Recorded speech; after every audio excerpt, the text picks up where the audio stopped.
author.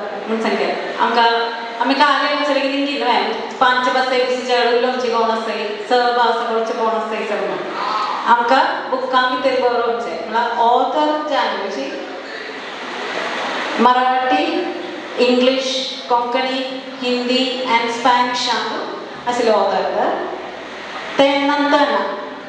Reputed publications. Sadharana publications mangalam textbooks astane unenjangal favorite authors astane entesini publications ambiterta New Indian Express, The Hindustan Times, India Facts, First Post, Swarajya, Jet Wings, tisi mast publications and writing karta Nantana multiple languages, English, Hindi, Marathi, Konkani and Spanish. Nantui Deviji, travel, history, parenting, temple architecture, Indian textiles as well as politics. The multiple area, diverse areas are there is an expert as well.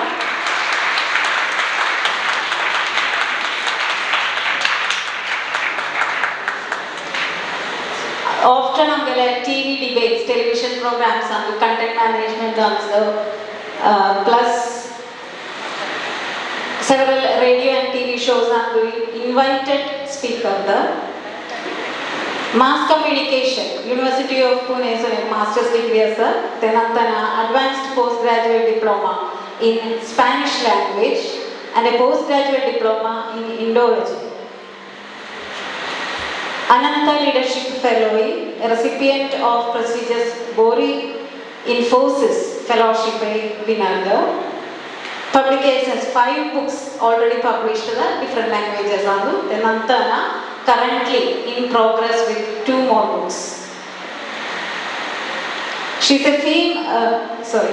firm believer in giving back to society. Societal volunteer activities active with the society information knowledge sharing sessions several invited guests specifically with GSB Vedic education and women empowerment.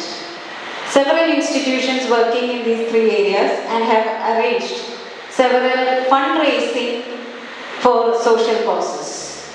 A keen researcher and collector of Indian textiles. She is an expert member of the Central Government Committee on Handloom Textiles. The author diverse area life work balance chanja maintain karta. Over to you, ma'am. Thank you. सर्वप्रथम तिरुमला देवस्थानात वंदन करून वंदे गुरु परंपरा आणि काशी मठाधीशा वंदन करून हांगा म्हाका GSB ग्रामसभेन आपयला ताचे खातीर तांचे आभार मानता आणि उलोवपाक सुरू करता. पयली गोष्ट, my Konkani is from Goa. Are you able to understand it? Okay, so what should I do? Should I speak in English? Okay, but if you want me to speak in English, you must answer a question. You are all here for a Swayam Sevak Shibiram of the Gaud Saraswat Brahman Mahasabha. So what is GSB? What do you think is GSB? Anybody? What is GSB? What is the full form of GSB? You are here for it? Okay, so what does Gaud mean? What?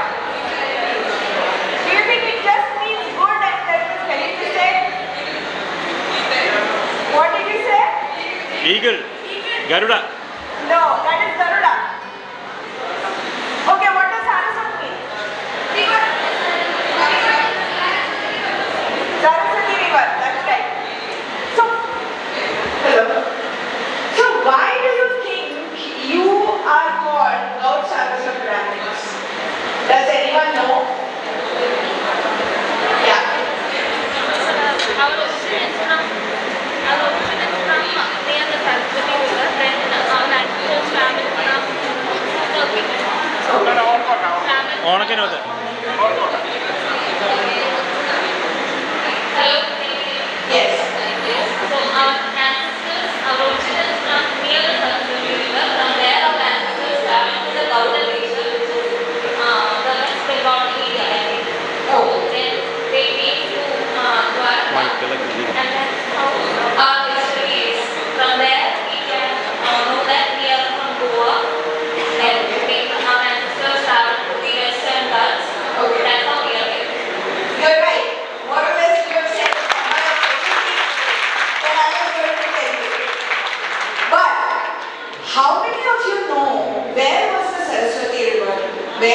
start? Where did it end? Do you still see the river in India? Do you still see the Saraswati? Is there a river called Saraswati in India? Where is it? Where is it?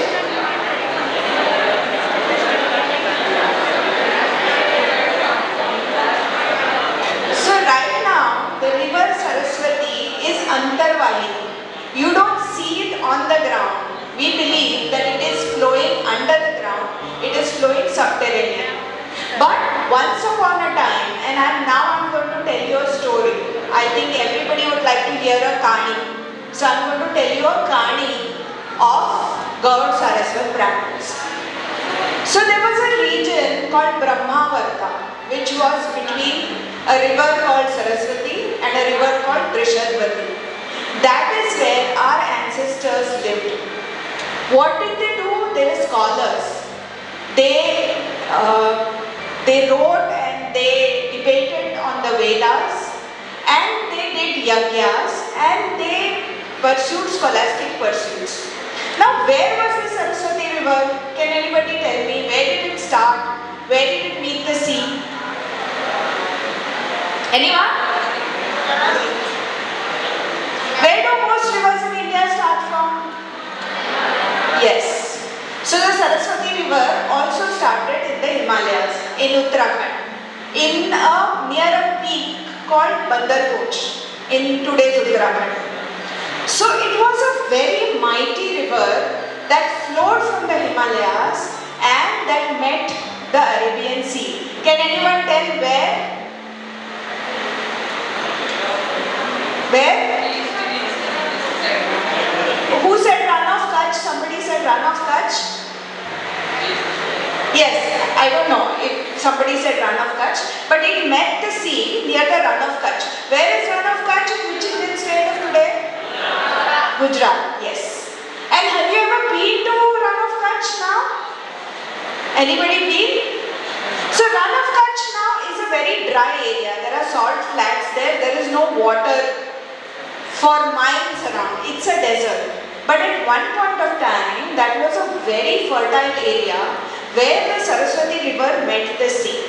And all along, it basically flowed from Uttarakhand to Rajasthan to Punjab to Gujarat, and it met the sea in Gujarat. And all along this river, that is where our civilization was born. Our civilization means not just our community civilization, but the civilization of this great country. The Bharatiya civilization was born on the banks of the Saraswati, or to be precise, in the region between the Sindhu and the Saraswati. How many of you have studied Indus Valley civilization in geography, in history? Everybody will, no? But now if you actually see the pictures of the Saraswati basin, and if you map the sites of that civilization, you will see that the Sindhu river and the surrounding areas has got 400 sites, more or less, like Hadappa, Mohenjo-daro, which you all must have studied. But the Saraswati river has got close to 1,000 identified sites where we can still find artifacts and symbols of a civilization. That is why ideally this civilization is not the Indus Valley civilization, but it should be called the Sindhu-Saraswati civilization, because that is where this entire culture was born. That is where we wrote the Vedas. That is where we came up with Sanskrit. That is where we evolved many of the civilizational relics or heritage that we follow even today. So this mighty river, and in the Rig Veda, there are at least more than 30 references which talk about the Saraswati. They talk about the Sindhu also, but far less. They talk about the Ganga very few times, but they talk about the Saraswati a lot, consistently. In the Nadi Stuti, that is a hymn that is dedicated to the rivers, Saraswati is called as Ambitama, Naditama, Devitama. Meaning she is the greatest of mothers, Ambitama. She is the greatest of rivers, Naditama. She is the greatest of goddesses, Devitama. So powerful was this river. And that river is what that sustained our civilization. So we get our name Saraswats from three things. From the Saraswati river, from Saraswati, the goddess of learning, and from Saraswat Muni, who is supposed to be the custodian of Vedas. Have you heard the story of Dadichi Muni? The great sage who gave his bones to make the Vajra, right? Yes. So Saraswat Muni is supposed to be, as our Ityasa says, he is the son of Dadichi and he was the guardian of the Vedas. There was one time when there was a huge drought along the Saraswati in Brahmavarta and people found it difficult to survive. So all the Brahmins who studied Vedas in that region, they dispersed because they were getting nothing to eat. But Saraswat Muni, he stayed back in that area because he felt it was his job to protect the Vedas. So he said, no matter, even if anybody leaves, I am not going to leave. So he stayed back there. And once the drought passed, all the Brahmins, by the time some 60-70 years had passed, and these people were traveling all over and they were fighting for survival. So they did not have the time for Veda Vyasa, they did not have time to study the Vedas. So what had happened was they had forgotten the tradition. So they all went back to Saraswat Muni and they realized that he is the only one who is the custodian of Vedic language. So they said, now you teach us Vedas again. And he agreed and he took them as his disciples. And even today, we feel that when we go back to our scriptures, the Taittiriya Upanishad has clear evidence of having reworked by Saraswati Muni. Anyway, it was a very, very advanced civilization where people lived along, it was a very fertile region when the Saraswati was flowing in full flow. And the Saraswati actually had two great rivers emptying into it, the Yamuna and the Satlaj. But what happened was, sometimes around 3500 BC or before that, that is a very, very, very, very long time ago, there were major tectonic disruptions in the region. There were earthquakes, and this is proved by modern science as well. It's not just a story. So there were big, huge earthquakes, and the landmass basically rearranged itself in that region. And what happened was, the Yamuna changed its course and it went from joining Saraswati to it went to join the Ganga, which is how it flows even today. And the Satlaj, which used to flow into the Saraswati, it went and joined the Sindhu. So what happens if there is one big river which has another big river joining to it and another big river joining to it from the east and the west, and if both these rivers stop joining, then what happens to the river? It doesn't get any water supply. So what will happen to a river? It will dry up. So the Saraswati started to dry up.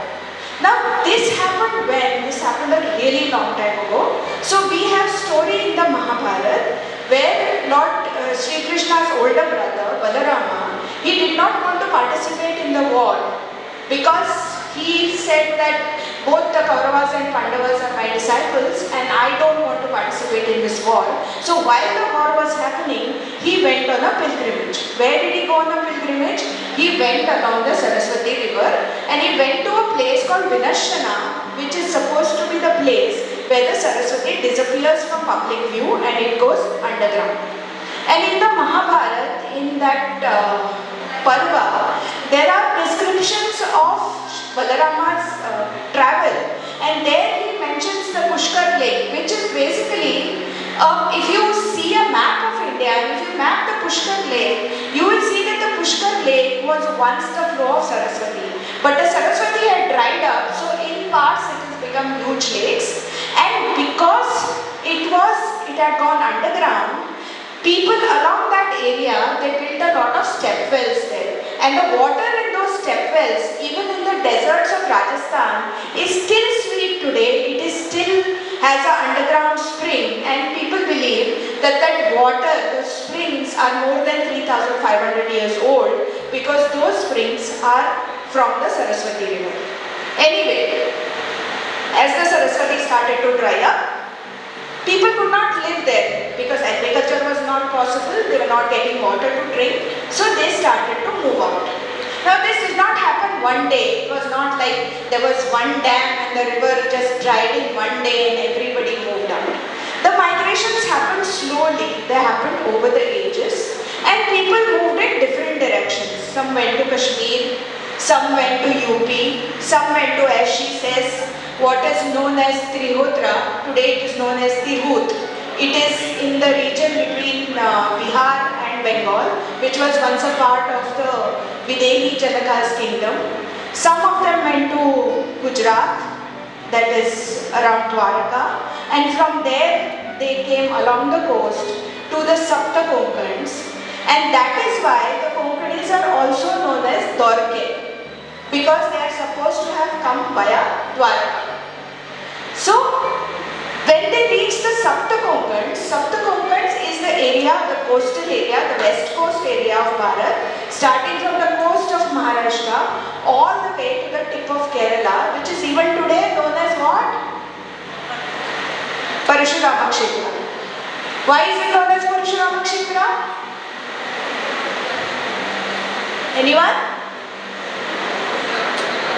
Why is it known as Parashurama Kshetra? You know it's known as Parashurama Kshetra, no?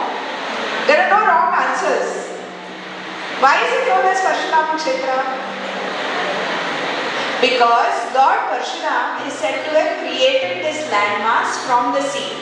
He shot an arrow into the sea and he forced the sea to recede, and this entire coastal region was created from the Konkan coast all the way to Kerala, which was divided into 7 areas, and these were known as Sapta Konkans. Konkana meaning a corner. It is a corner of Bharat, it is a corner of the peninsula. Out of the 7 Konkans, one of the biggest and the most fertile areas was known as Aparanta, which is Goa. So this is a story that is my story, that is your story, that is the story of your father, grandfather, great-grandfather, mother, grandmother, everybody before you, and it is also the story of the generations that are going to come after you, because it is a story that belongs to all of us.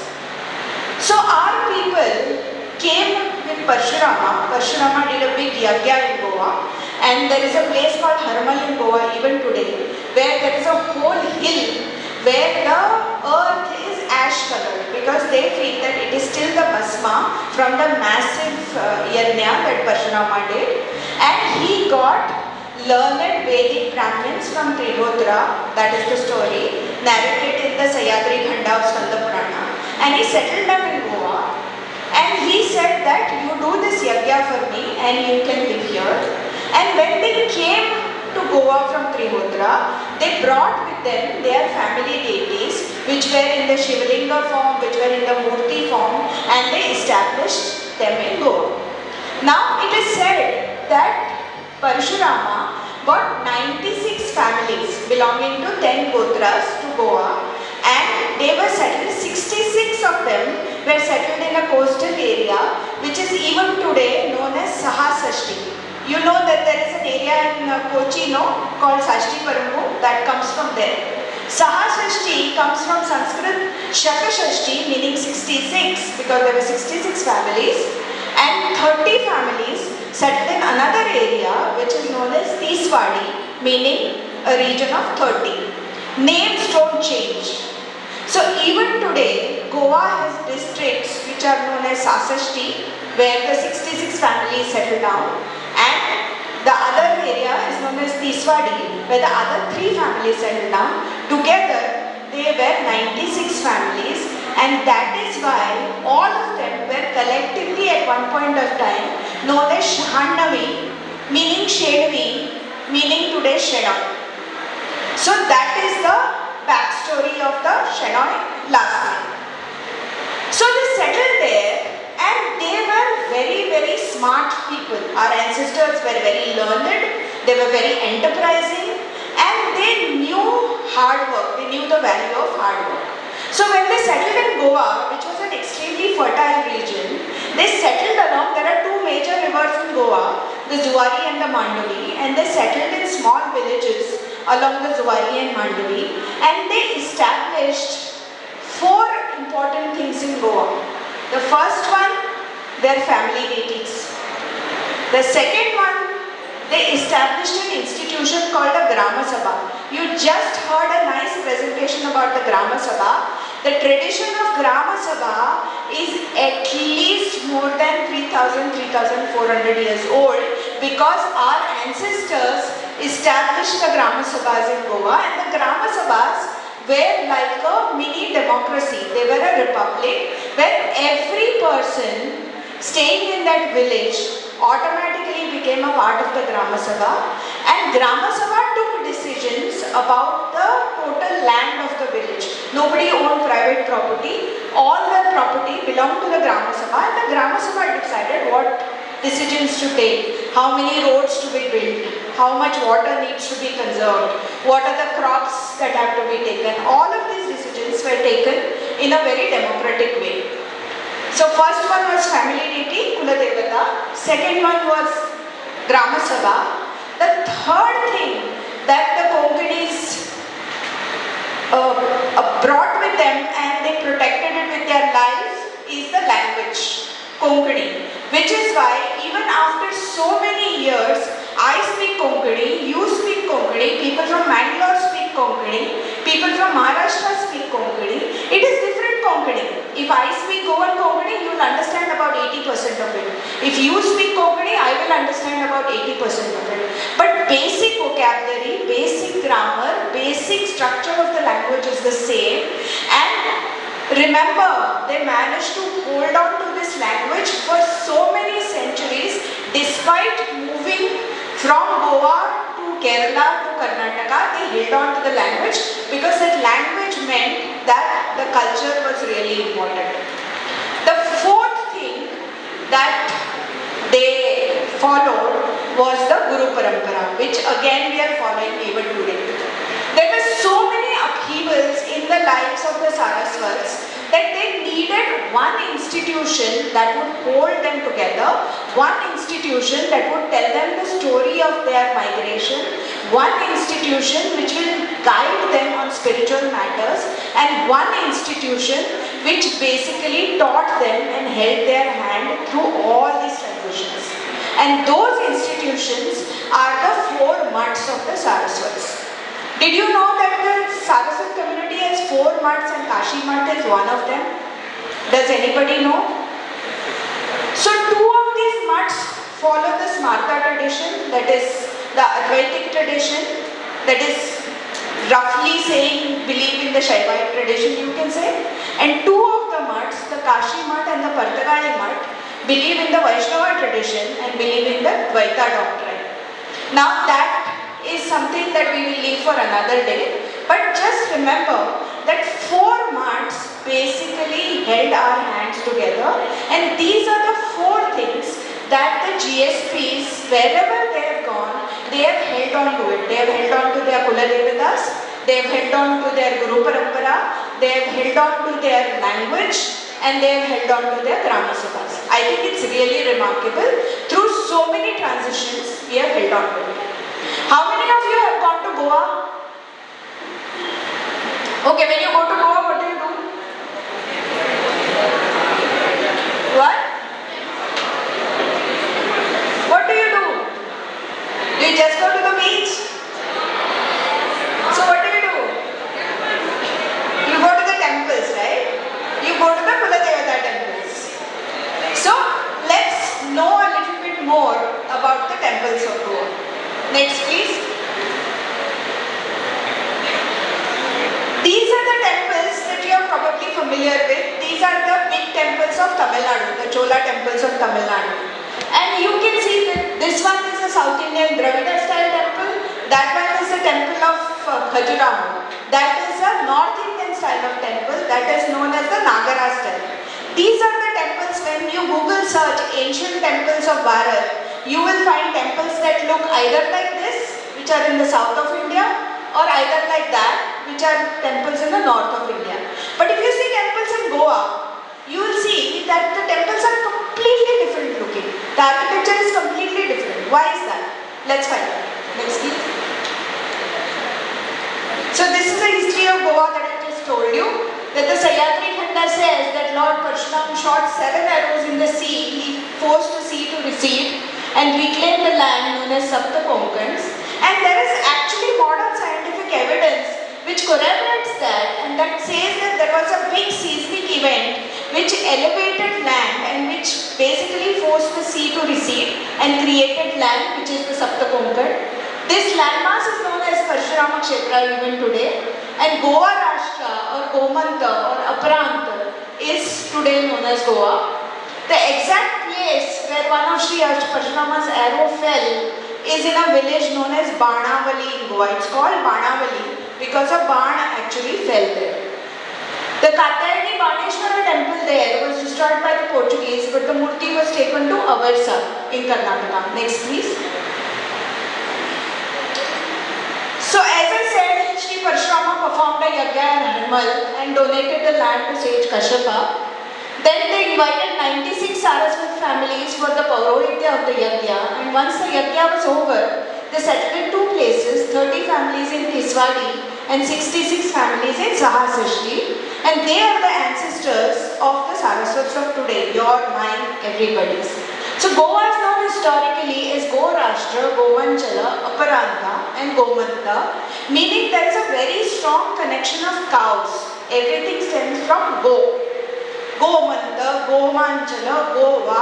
That means that Goa has the long tradition of Gopalas, of cow rearers. And there is a mention in the Bhagavata Purana that Sri Krishna was followed by Jarasandha all the way from Magar, and the final battle happened on the hill of Gomanchala where he was killed. Next please.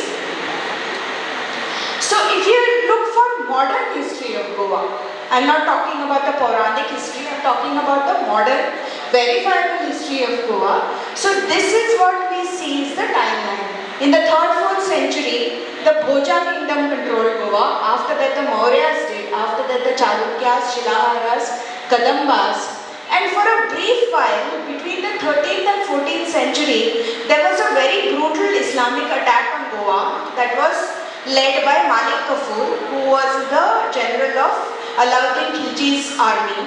And he ransacked Goa and he destroyed quite a bit of temples.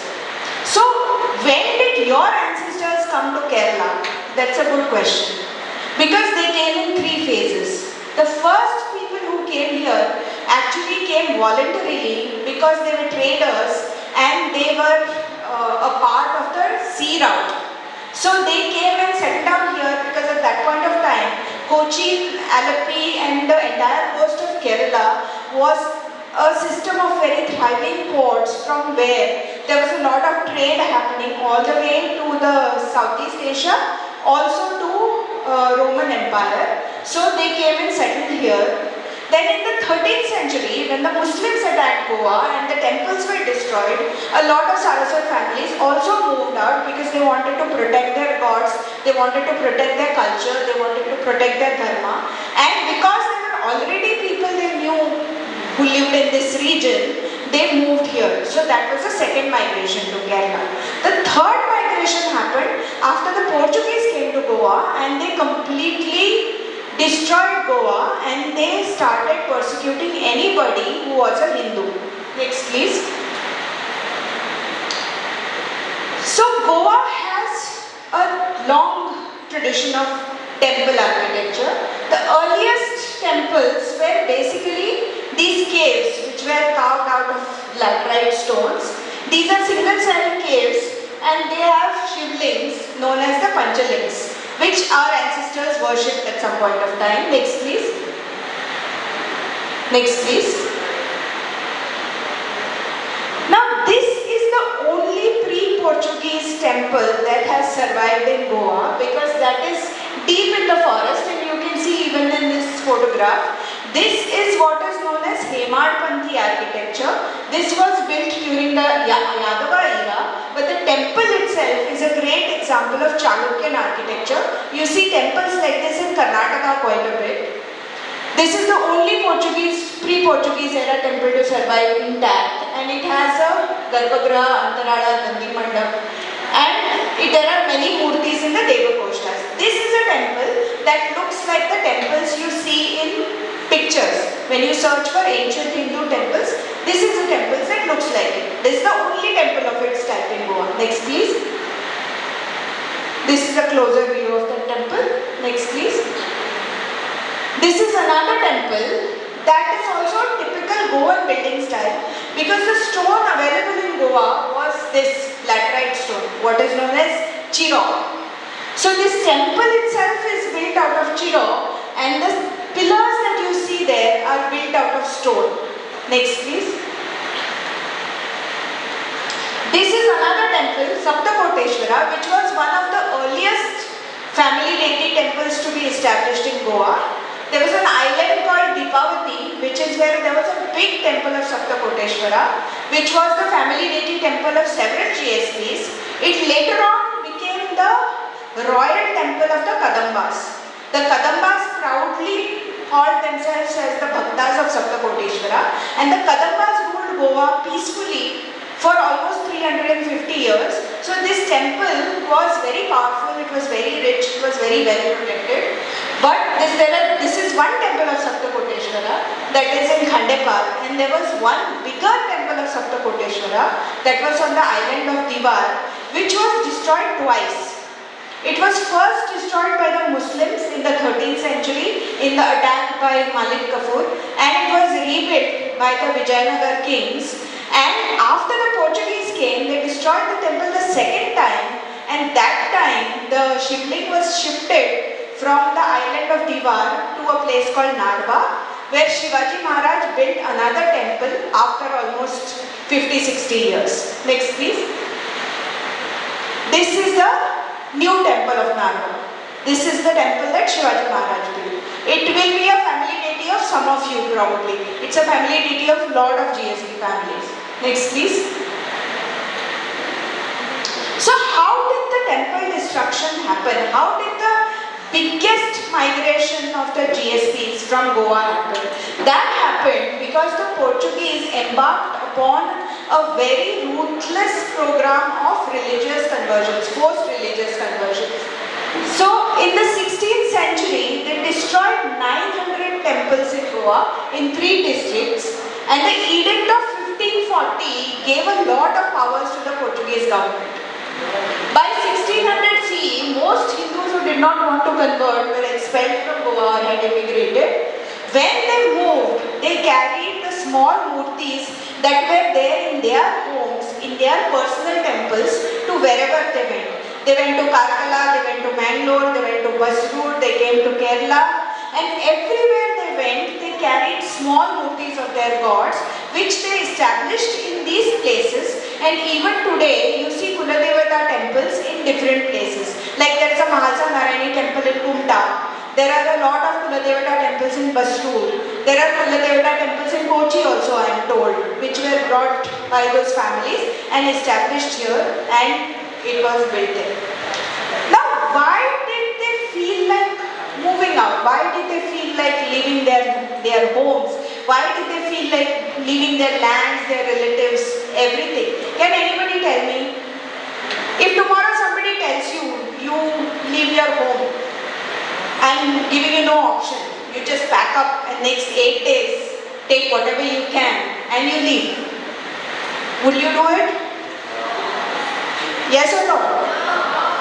What if I tell you that if you don't do it, I'm going to kill you or I'm going to force you to become Christian? What will you do? I have power. I have a whole army. I am telling you that you have only 3 choices. If you want to remain Hindu, you have to run away. Otherwise, I'm going to either kill you or I'm going to force you to become a Christian. What are you going to do? Migrate. So most of the people took this choice because their dharma mattered to them, because the language mattered to them, because the family deity mattered to them, and because the history of their ancestors mattered to them. So they left everything, and today we think it's easy because today I can just catch a flight and reach Pune in 1 hour. I can catch a flight and reach Goa in 1 hour, or I can board a bus tonight and be in Goa tomorrow morning. Remember, this happened in the 16th century. So, when people were told to just leave, how would they come to Kerala? They got into boats, small boats.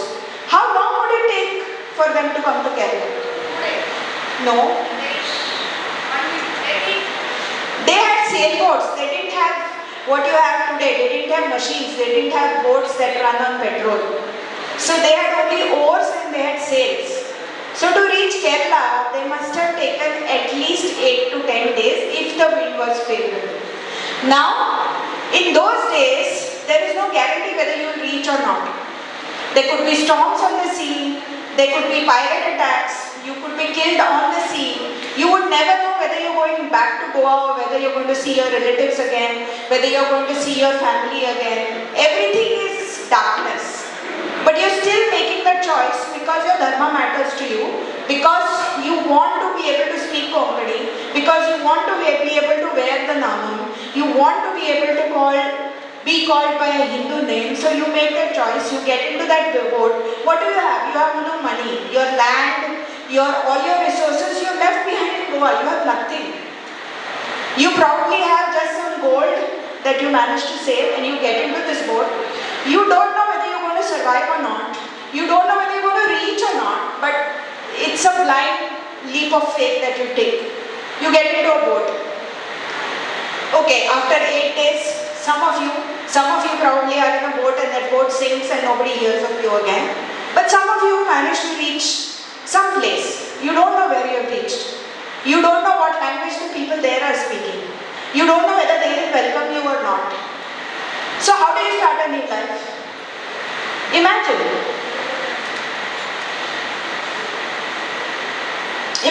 you are sailing in a boat and your boat reaches some place where they speak a completely different language, where you don't know anybody, where you have to start a new life, where you have to make contacts, where you have to make friends, where you have to find jobs, where you have to build houses. How are you going to do it?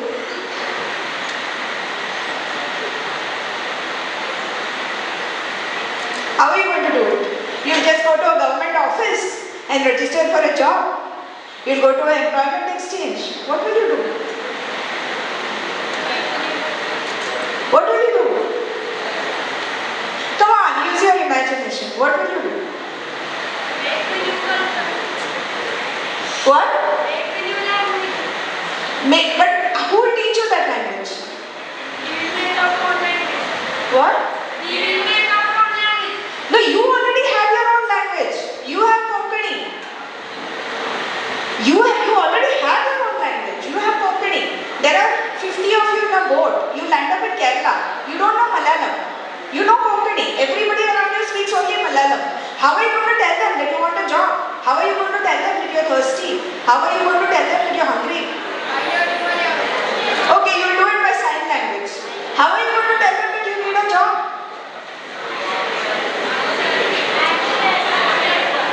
It's tough, no? The reason I'm trying to tell you is, remember how difficult it must have been for those people, and those people were your ancestors.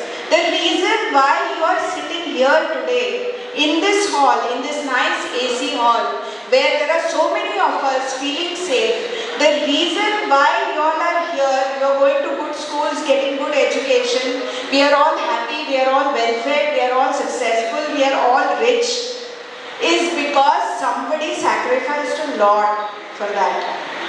Sacrifices that we cannot even imagine today. And that is why it is very important to know this history. That is why it's very important to know why you speak Konkani. That is why it's very important to know why you are in this room. Or why you are proud of being called a God Saraswat Brahmin. Because somebody sacrificed a lot. Somebody sacrificed their entire life for you all to be here. Always remember that. That is the whole point of this presentation. Next, please. Next. So, the temple destruction, how it happened? This is the site of the original Shantadurga temple of Kaule. And those chire that you see are the only pieces left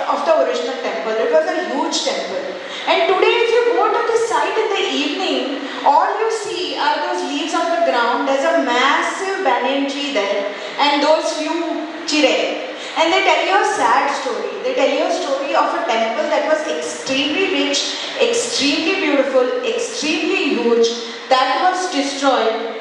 And there were so many beautiful temples that this Father Louis Gomes was sent to the original Mansa Narayani temple in Varanipur. And he wrote back saying that the temple has such beautiful woodwork. He said that the temple should not be destroyed.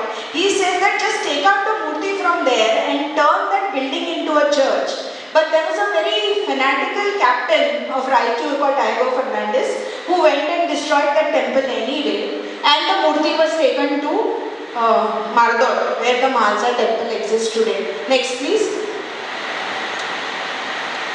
So this is the small memorial that exists at the original site of Shantaturga temple of Kaule.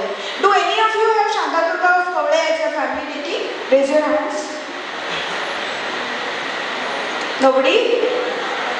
Okay, many GSPs have Shantaturga of Kaule as their family deity. This was the site of the original temple and that tree was probably there even when the temple was destroyed. It's a huge tree. But now if you go there in the evening, it's a very sad feeling because you can almost, if you close your eyes, you can almost hear the screams of the people as they must have taken place. I am showing this picture to you because you need to understand. Today we are standing in the shadow of a big, beautiful temple which is in safe hands. But at one point of time, this temple was also like that. Next please. So this is the temple that was rebuilt at the site of the original Mahalsa temple in Verna. Next please. So what did the Hindus of Goa do? Some of them moved out taking their family deities or taking the small murtis, whatever they can go. There are Hindus who saved as many murtis as they could and they transported them across the Mandavi and Zuari rivers to Antruz Mahal. Antruz Mahal is actually corruption of the name Ananta Urja, meaning infinite energy. That was a district at that point of time was still under a Hindu king. And these murtis were actually placed in very small huts at that point of time. They were taken in the middle of the night. They were taken to these areas which are forested areas and they were placed in small makeshift huts where they were given pujas and all the upacharas. But at that point of time, people did not have money to build big temples. So for almost 100 years, our gods and goddesses, our Kuladevatas, actually stayed in very small makeshift, almost huts, jhopdi-like structures.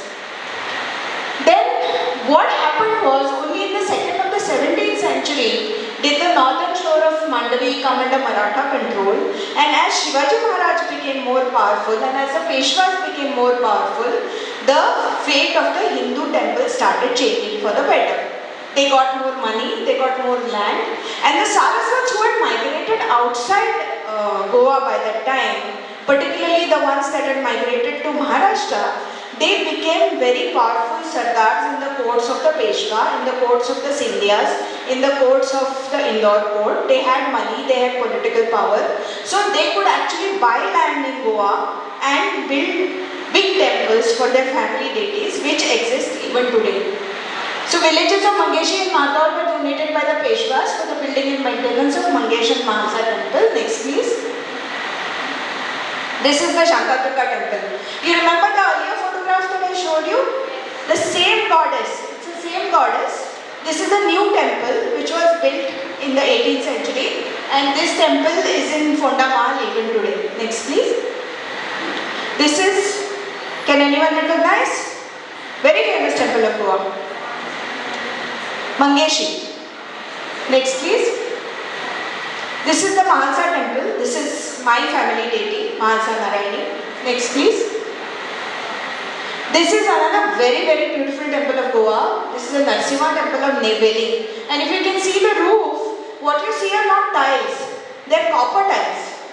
And this is also from the 18th century. Next please. Now what are the unique features of Goan temples which you will not see anywhere, and next time you go to see a Goan temple, please notice these features because there is a reason why these features became a part of Goan temple architecture. One is the Deepastamba, that is the lamp tower. which can be 5 to 7 stories high. And many temples have a laterite Tulsi Vrindavan, particularly the Vaishnavite temples. They don't have a shikhara, Goan temples, which temples in south have, which temples in north have. But temples in Goa have a dome. That dome they learned from the churches. Because what had happened was, in between the displacement of the murtis and the rebuilding of temples, almost 100-150 years had passed. And many of the sthapatis that built those temples were forcibly converted to Christianity, so there was nobody to build those temples traditionally. So they built it from memory, they built using the same elements of the temples, but they invented a whole new style of architecture, which today is known as the Goan temple style. Next please. One of the most unique features of Goan temples are these beautifully carved wooden pillars. You will find them in almost every single temple of Goa. So next time you go to Goa and you do darshan, take some time to see the pillars in the Sabha Mandap and see the very minute carvings that they have done in wood. Even in Kerala actually, temples have a lot of wood carvings. Even in the Tiri Devasthan. How many of you noticed this beautiful panel of Sheshrai Vishnu on the front doorway of the temple? Have you ever noticed? It is a very, very beautiful sculpture carved out of one single piece of wood. Just like that, even in Goa, there are many, many temple pillars, and each of those niches, like if you see there, you will see those small niches, they are about 10 inch. You will see the entire Dashakaras carved with beautiful detailing. Next please. These are the Deepastambhas. Next please. This is the temple Pushkarini. Just like you have Pushkarini here, every Goan temple has a Pushkarini. Every Hindu temple has a Pushkarini. Next please. So temples in Goa are not merely places of worship, they are also centers of community activity, pursuit of arts and perpetuation of social and cultural values. Just like it is here, just like we are having this cultural activity right in the shadow of the temple, just like that, temples in Goa were also a big center for cultural learning. Now these are the Kuladevata temples, these are unique temples. These temples you will not find anywhere outside Goa except in the Lord Saraswat community, which has moved to Karnataka or Kerala and brought with them their gods. The reason why this talk is important, the reason why we are even here for this talk is what you are today is not your decision alone. What is your name? Anybody? What's your name? What's your name? Sridharesh Bhatt. Okay. Your name is today Sridharesh Bhatt because one of your ancestors made a choice that you would not be called Stephen Kuto.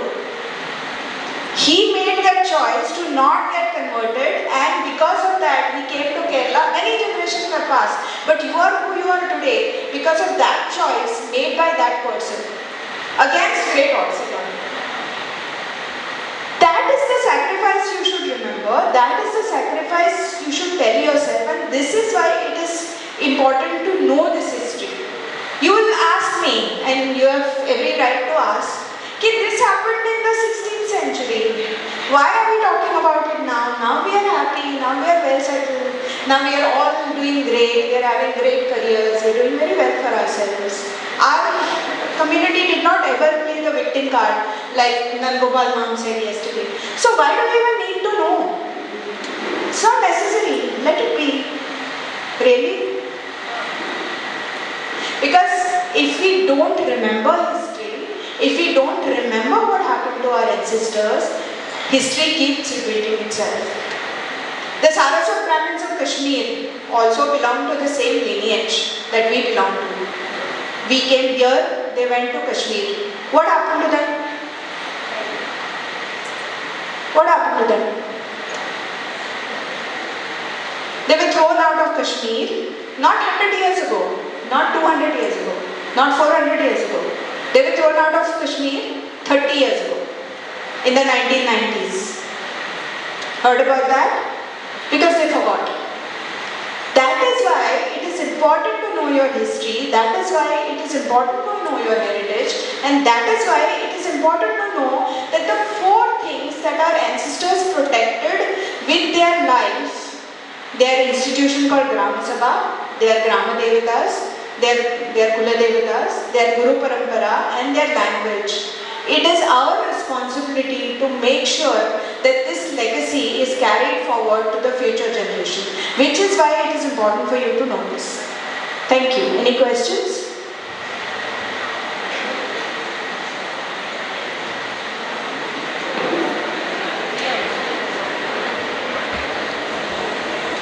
You can ask any question not related to this.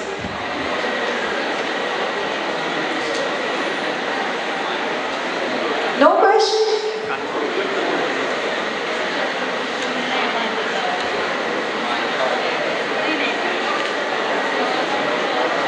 Nobody has a question?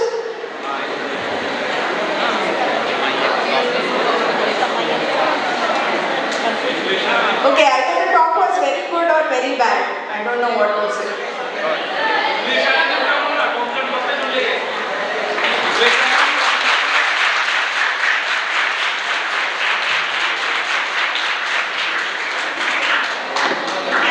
Mike?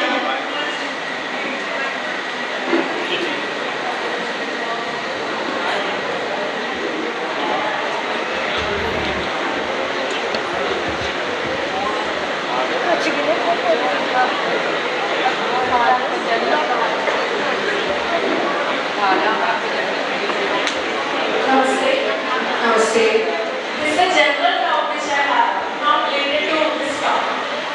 Why do we give offerings to God or gurus or pandits? Like, what is the relevance or why do we offer them as money? See, first of all, the pujaris or the gurus or sannyasis, they are not permitted by dharma to do anything to earn they cannot charge money for whatever they are doing traditionally. So the only way they can live, the only way the archaka can live is by accepting dakshina, as accepting offerings from the bhaktas. Because he is not supposed to get a salary. So that is one. Secondly, it is also gratitude that you are giving as an ordinary grihastha or as an ordinary devotee, because they are the custodians of dharma. They are doing a service. They are doing seva of God. They are doing seva of dharma, and you are thankful for that. You can live a happy life because they are doing this. So to express your gratitude, you offer the offerings. So the gods, temples. Yes, gods, because it is a symbol of gratitude. The murti is not having it, but when you are offering it to the murti, it becomes sanctified prasad. It is for people only to have it. And the temples exist because the temples are in institutions. They are not just meant for a transactional purpose. They are not just meant for, okay, tomorrow is my exam, I have not studied anything, I am going to get 0 in math. So I go to the temple and I say, God, please do something. Let me get 100 out of 100. Temples are not meant for that. Temples are meant for you to have a kind of a conversation with the divine. It is a sacred space. It is a space where you go and meet other bhaktas. And because of that, you give offering out of gratitude for keeping you connected to your dharma. Not because any of your earthly desires have been met. They will be met, they may not be met. God is much bigger than that. Thank you.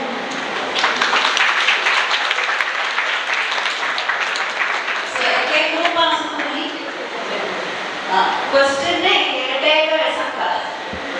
question sir. Then question group section from each group, what is the takeaway? Section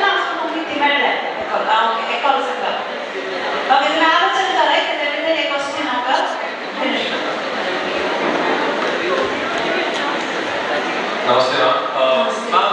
Why do you think that the modern people who rebuilt the temple didn't go with the old architecture and it kind of looks like mixed up with the churches and that culture of the Portuguese era? Because they lost that talent. Because for almost 50-60 years, there was no temple building. And remember, in those days, knowledge was not written down in books. It was passed from father to son, son to grandson, right? So when a whole generation dies without having to practice their art, they forget. So like that, if 2-3 generations just pass and there is no temple building, they've forgotten the art of traditional temple building. But they remember that a temple has to have a garbhagriha, a temple has to have a sabha mandapa, a temple has to have a pushkarini, a temple has to have a mukhamandapa. So they've used all the same elements, but they had forgotten how to build temples out of stones. They had forgotten how to carve temples out of stones. So what did they do? They saw all the religious architecture of churches around them.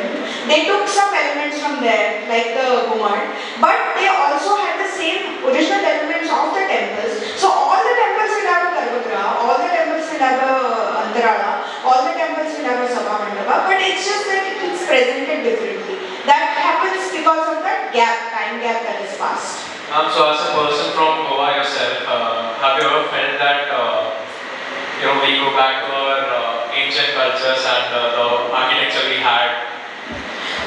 Yes, but these temples are also heritage now, right? These temples also have a history of 350-400 years.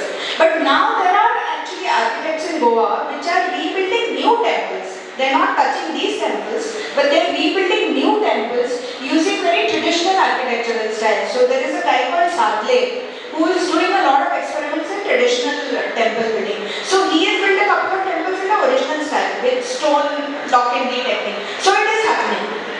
Thank you.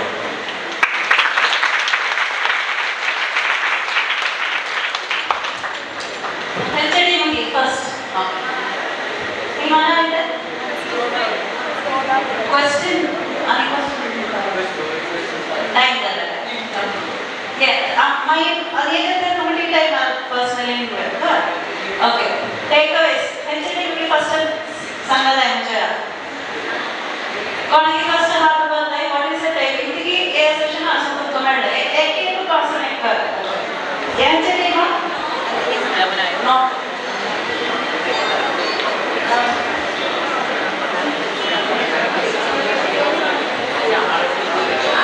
Before this, I have asked my own friends, many young, even my brother's friends, my younger brother's friends, what our past was, and most of them say, I don't know, why should I know, how would I know? And I feel like a lot of people don't take initiative to teach the youth about their past, because that also defines who you are now. If I go to a place, I am proud to say that I am a GSB, but if I don't know the history of it, it's worthless of me telling that I am GSB, that I am a part of GSB. I think you explained the whole history very beautifully by giving a lot of details. And it was very informative as well, because I did know a very brief history, but not the details. Where did Saraswati exist? How did it go? How did the Ved, who protected the Vedas and all that? So it was very informative, I felt. Thank you. Thank you.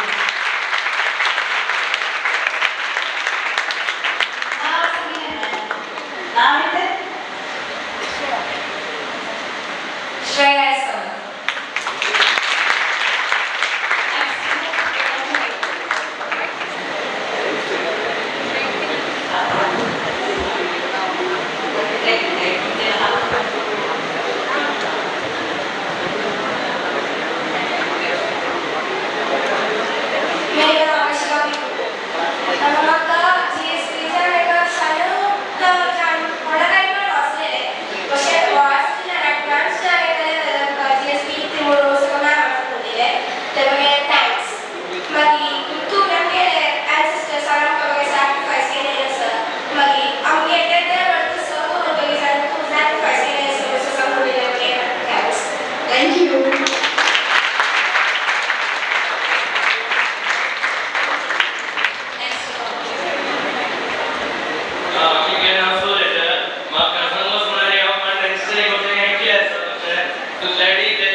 Thank you.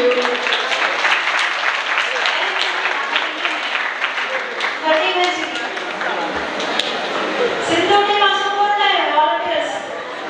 उनका guide करने में नाम है. हाँ?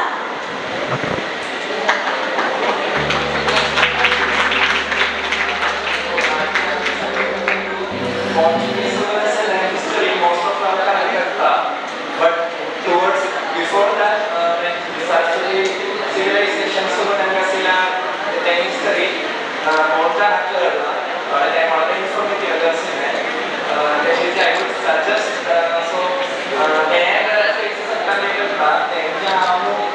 maybe for another session,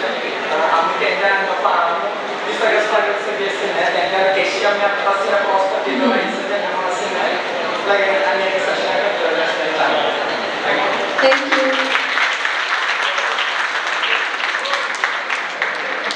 Namaste, ma'am. I knew a lot about GSB, but I didn't know in depth. And as you said, I think it would be really worthless of their old sacrifices of our ancestors if we didn't know who we are now. So I think that after listening to this class, each one of us should, when we grow up, we should go and tell the world who we are. We should stand and say we are proud to be a GSB. And yeah, this class is very informative. Thank you so much. Thank you so much.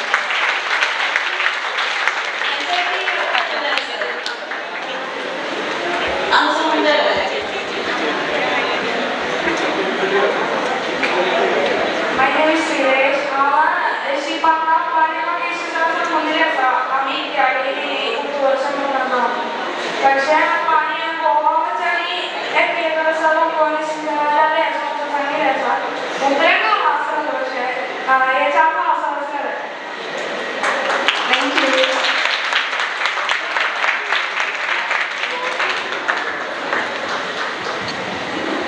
Thank you, Shefali ma'am, for throwing light into our heritage as well as our Kuladevata temples. आता तुम्ही जायचं एक या class आपासून सांगितलंय त्याप्रमाणे तुम्ही सगळे बाळगे attend class ऐकले तेणेकरून तुमचे छान बरोबर आणि शेफाली मॅम एक क्लास तुमकी सिंपल जायला सांगून मला चेक दाखवते सांगून मला बोलत ते म्हटलं आम्ही खत्ते स्टार्ट केली कसे चालले तर सारस्वत तुम्ही परिश्रमापासून बच्चे नसते छान पण एक्सप्लेन करून आमकां सांगून दिले थँक्यू मॅम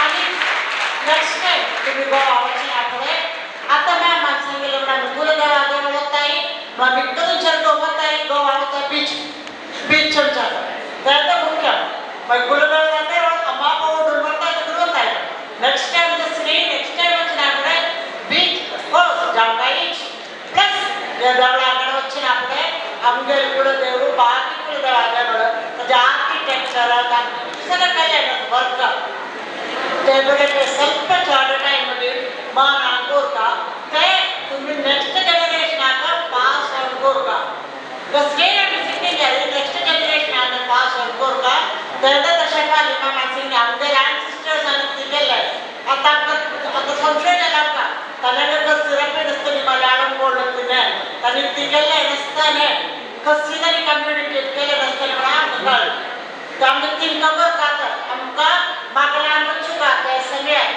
आणि तीन कवर का आता मी का म्हणत आहे सगळा बाग निघाला कसल्या तरी कम्युनिकेट करतोय ते तुम्हाला आपल्याला आणि आम्ही आमगे ॲसिस्टंट आणि तसं करतं बघे म्हणा चार काय मला देताना thank you once again Shefali ma'am Shefali ma'am आपल्या शॉर्ट ग्रांड येऊ म्हाका शिपाली म्हणजे कसा सांगू दोन उतर सांगू काय करता एक मिनिट हे मागीन कुतलेची कोंकणी भाषा सारस्वत आणि आमगेले कुलदेवता कुतले पॅशन आसकी टेबल अन्नदी माया जे तुमकां सांगून दिवच्या हेल्या हांव सांगता म्हगे एक्सपिरियन्स सांगता आनी पयली फ्लायट आयली उकल वरां म्हणून कळतले राती 1 वरां आतां पुणे सुगून फ्लायट आयली 3 वरांचेर पावली ते दुसऱ्या ठिकाणी विद्येने ते खंयचे तेंचे कारणाक पॅशन आसता गांवतलेची कोंकणी भाशा कुलदेवता आनीक आमगेलो धर्म संस्कार म्हळ्यार तेरी मात्र न्ही आमगेले काशी मठाचे प्रोग्राम ते म्हूण सांगिल्लें कांयच ऑर्डर दिले सगळे 3 डेजाक आमी काम म्हणून तांणी सांगिल्लें आवडे तें व्हडलें काही हें काही मागीर आमी तांकां कशी करून आमकां ताका नंदी दिवचें तें आमकां कळना जाल्यार आमगेले सनच एक उपहार तुमी स्विकार करून आमकां हें करून आवडे आम्हाला गाणी मागीर एक तांकां शाल घालून हें प्रोग्राम